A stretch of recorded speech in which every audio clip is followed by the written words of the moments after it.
In that moment, it was when I officially turned off all emotion. It was in that moment that I was like, you know what? I have shit to do. I need to get the fuck out of living with this man. I need to get out of this house. I need to So at 12, can you describe that first meeting with your father? Well, actually, it was way more traumatic than that. I had one of my best friends who I grew up with. She ended up committing suicide. And me and my mom were already at odds. To this day, we don't get along at all. And I think at that moment, she was like, oh, I'm not going to be able to handle her or this going forward. I don't know what's going to happen.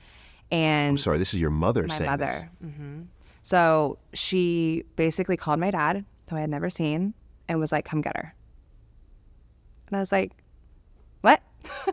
What do you mean, come get her? Who is this person? I'm not going with this man. And she's like, yes, you are. And literally packed up all my shit. Oh, my God. And yeah, that was how I met my dad. And we're sitting in the car staring at each other like, are we really doing this? And he's like, yeah, I think so. Oh my God. So he lived in the same... He lived in Orange County. Okay. And I lived in Calabasas. So it was 2 hours. Okay. Did you know that, or were you aware? No. So when I was probably maybe around the same age, maybe between 10 and 12, I started being like, okay, well, who's my dad? What is the situation? What is whatever? And she would just be like, don't worry about it. He's not in our life. Very dismissive. Okay. And, back then you had the phone book. Yes. Whip out the phone book. You're looking. Yellow pages? You're literally okay, somebody in here. I'm going to find a clue. I thought I was Inspector Gadget. I was going to figure it out. I finally went to my grandma, and my grandma was a big fan, still is, of my dad. Okay. And she was like, you are his twin, his walking everything, the way I walk, the way I talk, the way I do things. And I think that was a big resentment with my mom. I think that's kind of what it came from. Once I got older, I started to be like, oh, I remind you of him. Okay, I get it now. And my grandma was like, he's well, he's fine. I think she low-key was talking to him, but she didn't want to, because my mom was very toxic. And the thing, their relationship was, strained, and she didn't want my mom to cut her out of our lives by ruffling any feathers. So my grandma would low-key be like, just wait, everything's fine. Mm-hmm. And then when it happened, and I went with him, we immediately clicked. We are the same person, so it was fine. But it was very I'm born and raised here. I've had all my friends. I go to school here. I just lost my best friend, and now you're shipping me off with this man who is a stranger. He's your father, but he's your stranger. I don't know you. What is happening? So it was a very weird experience, because I think that in that moment, it was when I officially turned off all emotion. It was in that moment that I was like, you know what?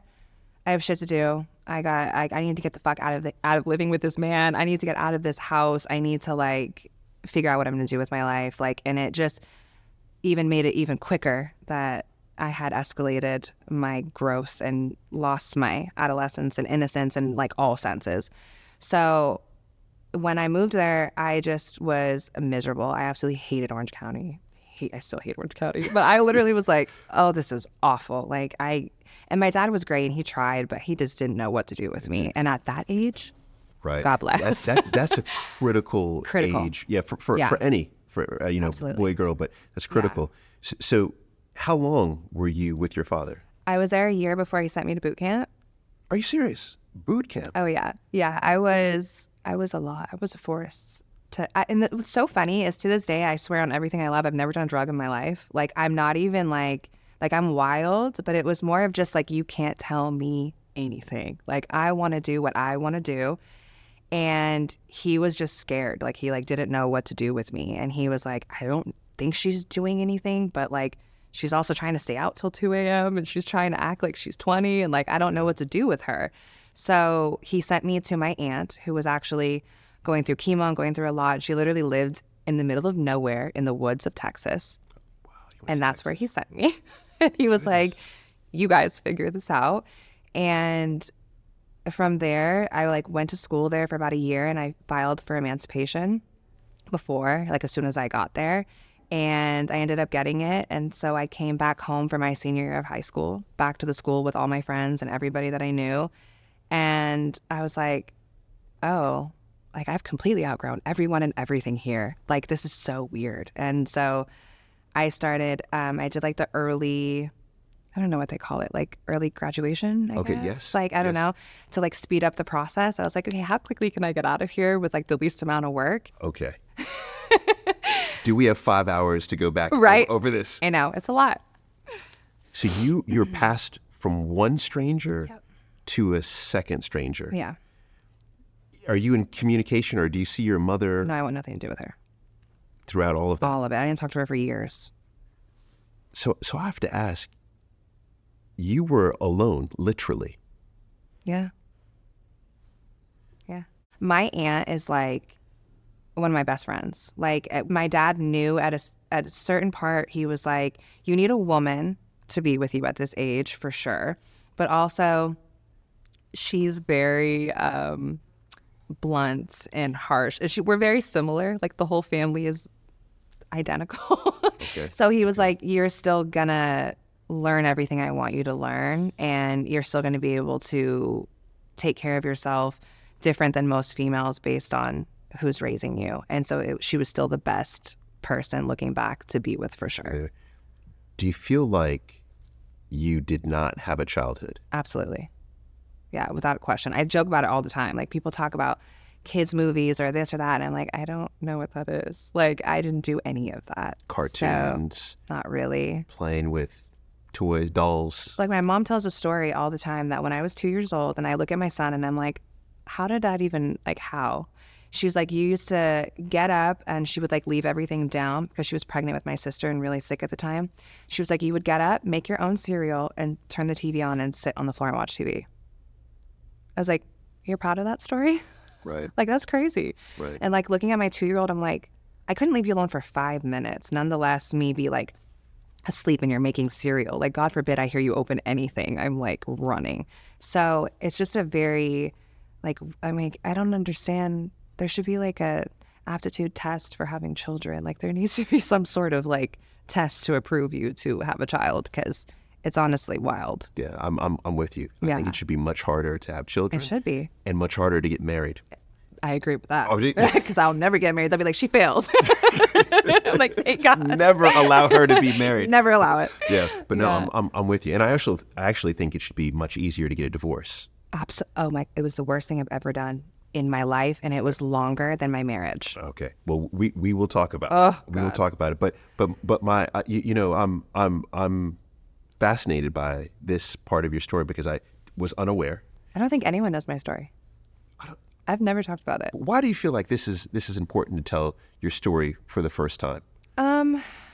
People have just asked me, and there's just no way to, like, how much time do you have? Like, so many people, I've heard this so many times, like, I want to know why you are the way you are. And I'm like, what does that even mean? What do you mean why I am the way I am? This is who I am. And it's like, but then when people start asking me more in-depth questions and I have answers, and then they're all even more confused, and I'm like, I don't know what's happening. I'm like, this is my story. Like, it's all I know. One reason why it's so important is because there are many, many people who adore you. And I know this. Just when you walked in, I'm telling you, this doesn't happen to every guest that comes in. And so there are so many people who adore you. For them to know the trials that you went through, the storm that you went through, I think that the level of respect just increases. Yeah. And for those who maybe don't understand you, maybe question, why does she do certain things? Well, yeah. I mean, you were like, well, where do we start? Which trauma reaction? But no, I think for me, the biggest reason why I never really talked about it is because I feel like a lot of people make excuses for the way that they act or where they're at in their life or whatever it is. And I just don't feel like, I don't like the victim role. I don't like to feel like, oh, well, because my childhood was shit, I can be an asshole. Like, can I cuss here? Absolutely. Oh, God, okay. I'm like, I cuss like a sailor. So I've always been so against that type of like mentality that I'm like, I'm not going to explain myself to you. Like, take it or leave it. And sometimes it's a harder pill to swallow because people are like, well, I'm just asking, like, why are you like that? But I think that for me, I was the whole like other spectrum of like, I have nothing to prove. I have nothing to say to you. Like, I don't care how you feel about me. And I put up a wall so much that like, you know, my partner didn't know stuff about me until we had a kid. Because I always felt like people would put me in this box like, oh, she's pretty. She had to sleep with someone to be here, or she had to do this, or she had to do that. And I don't move like that. But stereotypically, I could see why you think that. But I'm also not going to defend myself to whoever you are asking me this question. So I think I just kept it for so long that I was like so used to just not talking about Not it. talking about it. But when you keep things, feelings and emotions for so long. Oh, I go to therapy. Oh yeah, I was going to Oh say. yeah, no, like twice a week. But even at that age, so going back to 13, Yeah. it sounds like you had no one to go to in essence, so you had to solve it yourself. Yeah. But then emotionally, what tends to happen is that's where you see avoidance. And I'm not going to say that you're an avoidant. I probably am, but yeah. But this is what happens is because with an avoidant, you say to yourself, okay, there's no one I can rely on Absolutely. other than myself. So therefore, I'm going to rely on myself, and that means I will not form an emotional attachment Yes. to others. I'm very good at that. Yes. Which I have gotten better about, especially since I had my son. I like not relying on people. And I feel like I've kind of started to make this shift where I can have a little bit of emotional attachment, and I'm able to kind of like, I guess my radar for people is a little bit better than it used to be, but I'm working on it. And I think that's one of like my bigger things where I'm like, I don't want to be this way for my child. I don't want him to be like that. Like, you're not in fight or flight. You're living a comfy cushion life. So we need to give you like all the love and all of the things with the structure. So it's like I still have a lot of like personal internal work to do. But I think that in